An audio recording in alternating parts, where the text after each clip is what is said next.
Welcome to Life on Maui. I'm your host, Stephen Freid. My guest for today is Laurelee Blanchard, founder and president of Leilani Farm Sanctuary in Haiku, Hawaii. It's a nonprofit, all-volunteer organization. Welcome to the show, Laurelee. Thank you. Thanks for having me on. Absolutely. Not only are you lovely, but you run an incredible farm sanctuary in Haiku. What's the mission there? What is your mission for the farm sanctuary?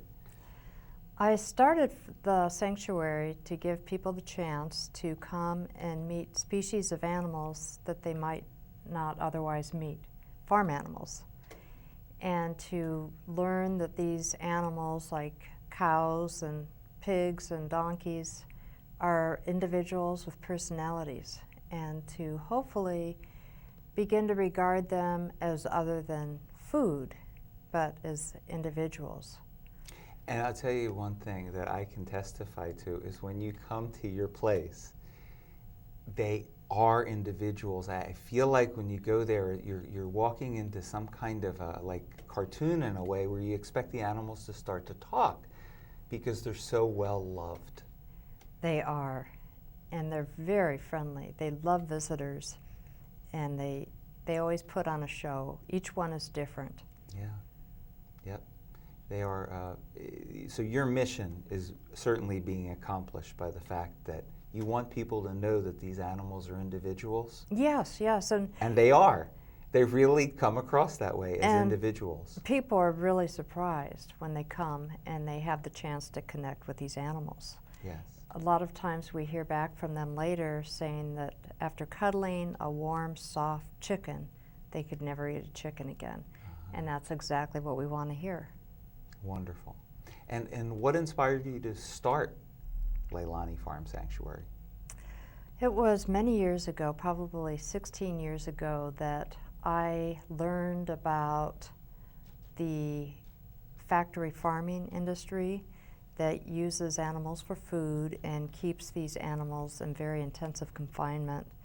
And I learned about the atrocities in slaughterhouses. So I decided that I wanted to make my mission helping to reduce the suffering of these animals. So I didn't realize it went back that far. 16 years ago is when this vision started. Yes, it was about 16 years ago. Up until then, I knew nothing about it. I was not a vegetarian.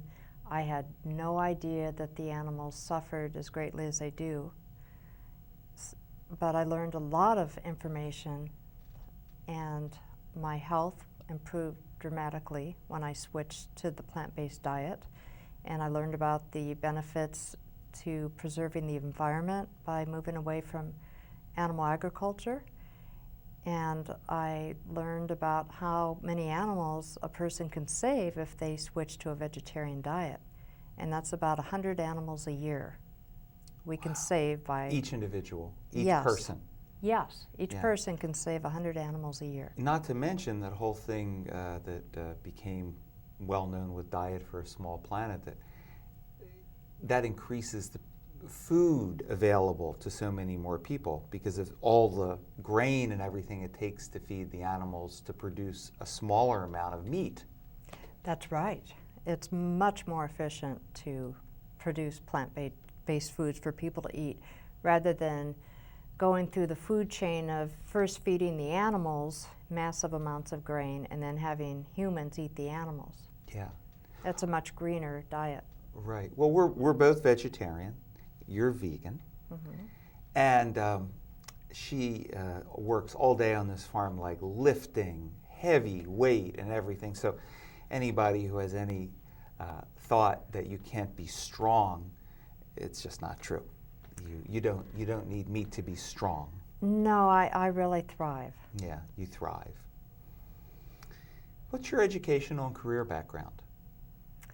Well, I got 2 degrees. One of them was in radiologic technology, Radiologic technology. Does And that mean x-rays? Yes. Uh-huh. And after receiving that degree, I worked in a hospital for a few years. And then I went on to get a business degree in real estate finance.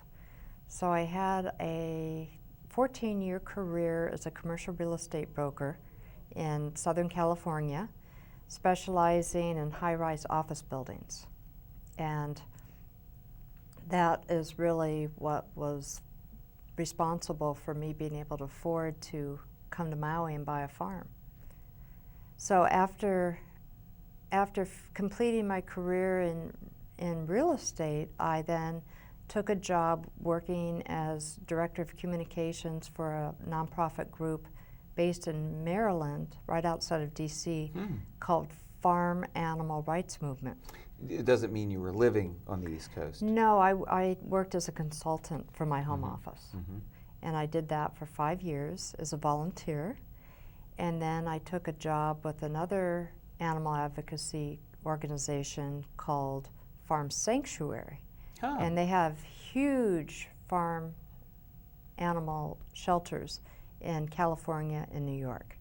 And for them, I was a campaign consultant. And I did that for about 3 or 4 years, and then I started the sanctuary. So you have a tremendous background in this, going that back 16 years, but how long has it been since this entity is in existence, Leilani? Well, I started personally rescuing animals and setting up fencing and habitat for them 12 years ago. But it was 3 years ago that we received our official 501c3 status from the IRS as a nonprofit. That's a big deal. So for 3 years we've been trying to publicize it, trying to get visitors, getting children's groups. We do a lot of field trips for schools. We get special needs kids come in. Groups of them have come to the sanctuary. Some kids at risk, kids from abusive homes have come in. You mean the kids? The kids get abused at home. Yes, and it's very healing for them to come and bond with an animal. It helps them to learn to trust again, and hopefully the cycle of violence doesn't get repeated. Oh, boy, that's wonderful. What species of animals do you have at the Leilani Farm Sanctuary? We have donkeys. Donkeys that I think almost talk. Yes, yes. One of the donkeys is a kisser. She loves to be kissed right on the lips.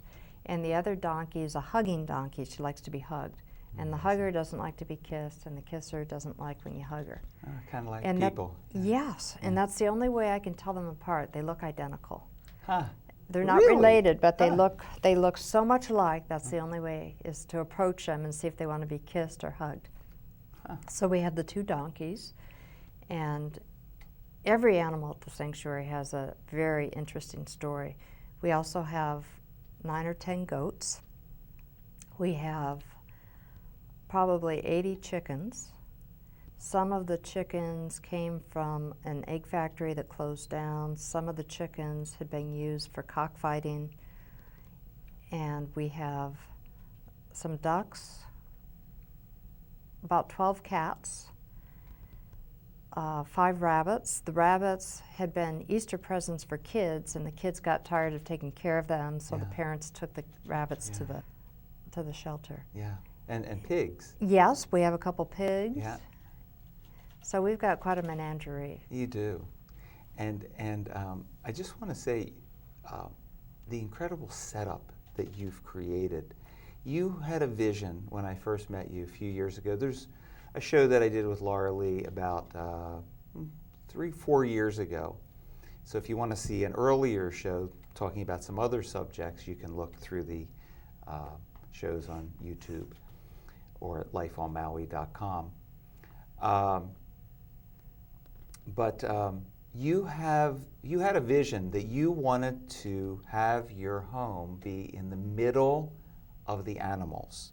Yeah. So you have a property, and there is a main house, but you built this house, and it is literally a cottage, very lovely cottage, and all around you are animals. Yes, yes. So talk a little bit about how that flow goes, because you showed me yesterday, but there's just everywhere you look.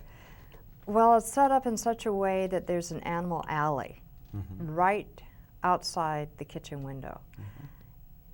And the animals go through the alley, and they usually go in a big group, big herd of, it's not uncommon to be at the sink washing dishes and look out and see a deer and 10 goats and 2 donkeys and a pig all walking together through this alley.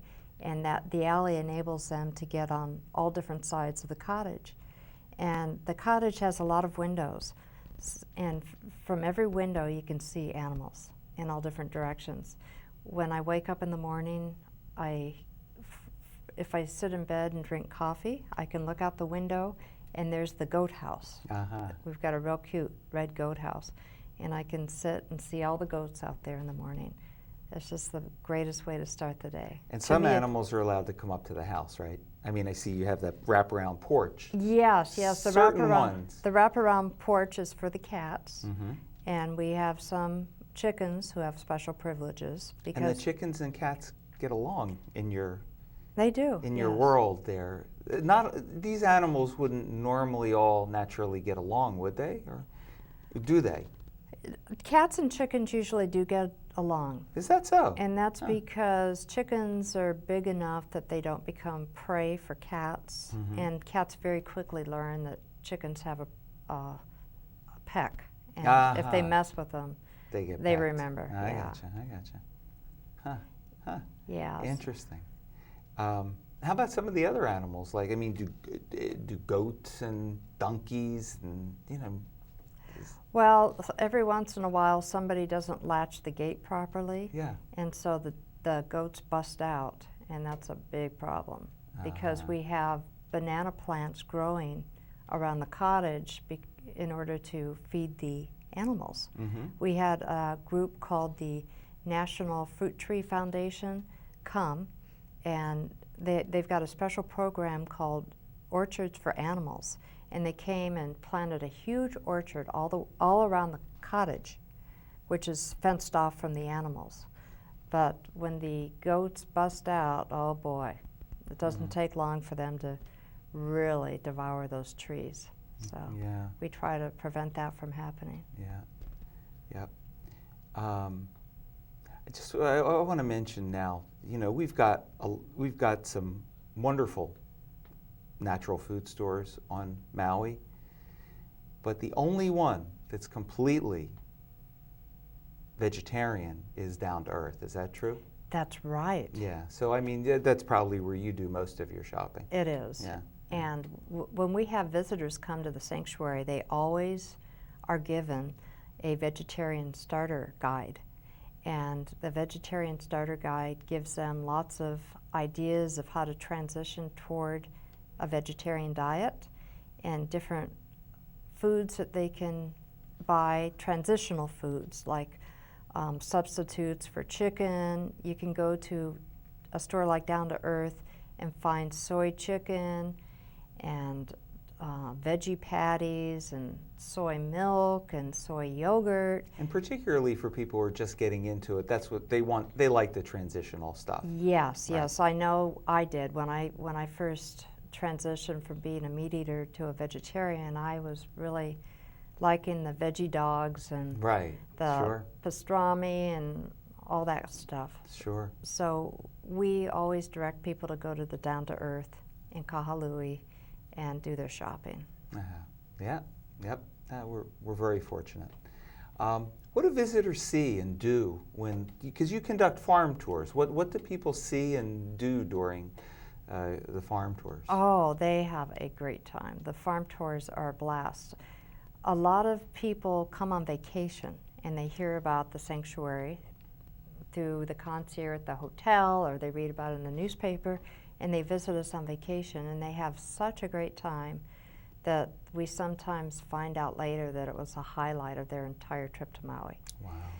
And the reason it's so fun is because we take them all around the farm, through the trails where the animals walk, and we've got lots of different types of terrain. We've got some areas that are very jungly with thick bamboo, and then other areas that are like a big meadow, and it's so diverse. And the animals follow us. Usually when we start out on the tour, we have 4 specific animals. A deer named Veronica, adolescent goat named Freddie, a pig named Kea, and a cat named Dee, a tortie cat. And they follow us every step of the way, those 4. What kind of cat? Tortoiseshell cat. Uh-huh. And they're right on our heels. And we explain to the visitors where each of these animals has come from, and their story and their background. And the animals love visitors, so we give the visitors a comb or a brush, and they get to comb them, and the animals love that, and they're very vocal. If we see a particular goat across the pasture, like Ned, for example, and we say, Ned! Right. He comes running as fast as he can. Right. Or Johnny. They're very responsive. They're just like dogs. And I can tell all the goats apart by their voices. Honestly? Yes. Wow. If I hear a goat's voice, I know which of the 10 goats I'm hearing.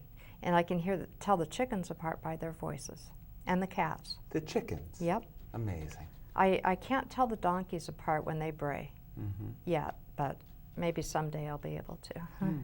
So how do people come to visit? I imagine they can go to your website and find out information on how to contact you. Yes. What are the visiting hours? We have tours every Wednesday at 4 p.m. and they last about an hour, hour and a half, and they get to feed rabbits or carrots to the rabbits, and that's really fun for the kids. The kids love doing that. I just saw some kids doing that yesterday. Yes, yeah, you were here when we had a big group yesterday. The Boys and Girls Club came from Lahaina. Yeah. They come every Wednesday and they pitch in with chores on the farm, and then they also spend time enjoying the animals. Yeah, I saw. I came yesterday to do a pre-interview, and there was quite a few people, quite a few kids, and then their caretaker. Yeah, there must have been 30 kids, yeah. And they're such nice kids. Yeah, very sweet. Really helpful, and they love the animals. It's great for them. And the other day of the week is Saturday at 10 a.m. So Wednesday at 4 and Saturday at 10. Okay, good. So Leilani Farm Sanctuary, you can go to her website and figure out how to connect with you. Yes. What special programs does Leilani Farm Sanctuary offer, and do you take volunteers? I think the answer is yes. Yes, well, we have a lot of special programs. For example, we work with some of the schools in their internship programs. We've had interns from the Kamehameha School. That's part of their curriculum. Part of the requirement to graduate is they have to do an internship. We just had a student last week who is going to be a veterinarian, and she was with us for a couple weeks, and learned about how to take care of rabbits. We had our rabbit expert come in and demonstrate how to check the teeth and how to groom and how to do an overall health check. And she learned about hoof trimming on the goats. So it was very educational for her. Wow. So we do that, and then the other programs are, we've had the Horizons Academy come. Many of the kids are autistic, and they're not real verbal, but when they get around the animals, they're able to really relate. Oh. So it's great in that regard. That's wonderful. We also have programs with various service organizations. For example, the Kiwanis Club came to the farm last month, and they brought 60 people from all over all the different clubs on Maui came. Leilani Farm Sanctuary was selected from all the nonprofits to be the beneficiary of their annual service project, and they had their national governor come from the mainland. So in honor of the governor, they all came to the sanctuary. They spent all morning doing a variety of different tasks. And they were so helpful. They did in one morning what would have taken me a whole year. My goodness. It was wow. wonderful. And absolutely we need volunteers. There's always a lot to be done on the farm, and we have many different types of projects to offer volunteers. We have a community volunteer day one Saturday a month, but in addition to that, we let volunteers come whenever it's convenient for them. Mm-hmm. Yeah. I know that contributions don't even cover the cost of feed or vet bills, and sometimes you have to pitch in yourself. So Leilani Farm Sanctuary is certainly in need of some funding, yes? Yes.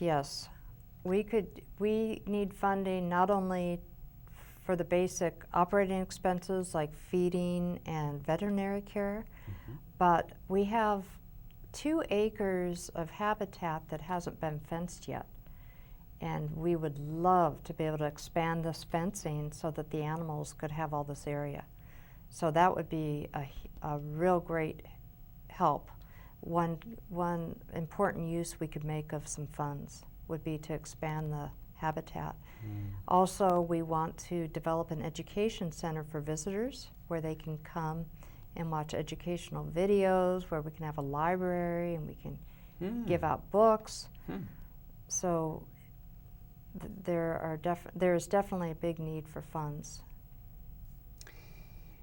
These 2 questions kind of go hand in hand, I think. But first of all, what can people do to help animals? And what resources are available on Maui for people who want to shift toward a plant-based diet? Well, the number one thing that people can do to make the biggest impact toward helping animals is to stop eating them and to stop using products derived from animals. By changing our diets, we can make the biggest difference for the animals. And that seems like a very daunting proposition to a lot of people who have had a certain diet their entire lives. And I understand that because I was in the same situation. And I know that people don't change their eating habits overnight, but it is doable, and we're the beneficiaries as well as the animals because we become so much healthier. Our risk of many diseases and cancer and obesity is greatly reduced if we can switch from animal foods to plant foods. And there are some great resources. Number one, they can come to the sanctuary and we'll give them vegetarian starter kits. Number two, there's the Vegetarian Society of Hawaii. Which you're involved with. Yes, I'm on the board. And we have fantastic speakers, very well-credentialed speakers come from all over the world once a month to give free lectures. So that's one of the greatest resources. And these speakers are very high caliber, and again, it's free. So if you go to the Leilani Farm Sanctuary website, they can probably sign on and you can give them mailings for those things, huh? Or they can go directly to the Vegetarian Society website, which is vsh.org. V is in Vegetarian, S, Society, Hawaii. Vegetarian Society of Hawaii. vsh.org. And on the website, they can also watch any past presentations from these speakers. So if you ever miss a lecture and you want to see what you miss, you just watch it on the video on the website. Yeah, these are some very colorful characters. This is not boring. I mean, some of these people are very colorful. They are. They're very colorful. And I've been doing this now for 12 years. I've been attending these lectures. Actually, I've been the one to coordinate these lectures on Maui. It's about to transition over to Dr. Steve Blake. He's going to take my role. And as many of these as I've attended, I still learn. Every single time I learn something new. That's wonderful. And just in closing, what else is on the wish list for Leilani Farm Sanctuary? Well, we would be very appreciative of gift certificates to the feed stores. Mm-hmm. We could utilize the fencing for the habitat expansion. Those are really the main items. And is it okay to mention your booth at the film festival? Sure. The Maui Film Festival has designated the sanctuary to receive 20% of the sales from the water and popcorn at the Celestial Cinema on Friday night. I don't know if this will air before that happens, but that's true. But people, yeah, that's okay. So we're very grateful to them to do that. Wonderful. And wonderful. And every little bit helps. Yeah. Even small donations make a big difference. Absolutely. A $10 donation would buy a bag of feed, which would go a long way. Wonderful. Mm-hmm. Well, thank you so much for being on the show. Thanks for having me. Really, just great to have you back. Thank you. All right. It's great Take to care. be back. Thanks for all you're doing. Mm-hmm. Appreciate it. So I want to give a big mahalo to Down to Earth Natural Foods for sponsoring this show. Down to Earth is Hawaii's only all-vegetarian food store chain and firmly believes that the single most important thing individuals can do for their health, for the environment, and for the sake of the innocent animals is to adopt a vegetarian diet. Visit their website at downtoearth.org. That's downtoearth.org. And another big mahalo to James at Fusion Web Design. Check out the beautiful new website he designed at lifeonmaui.com, where you can watch every Life on Maui show from the past 5 years. So thank you so much for watching. Hope you enjoyed the show as much as I did. And until next time, aloha.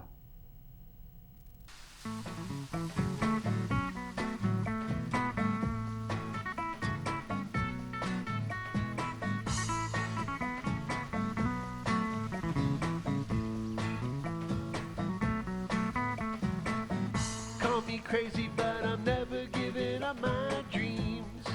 No matter how far away they seem, maybe crazy is the secret to my mad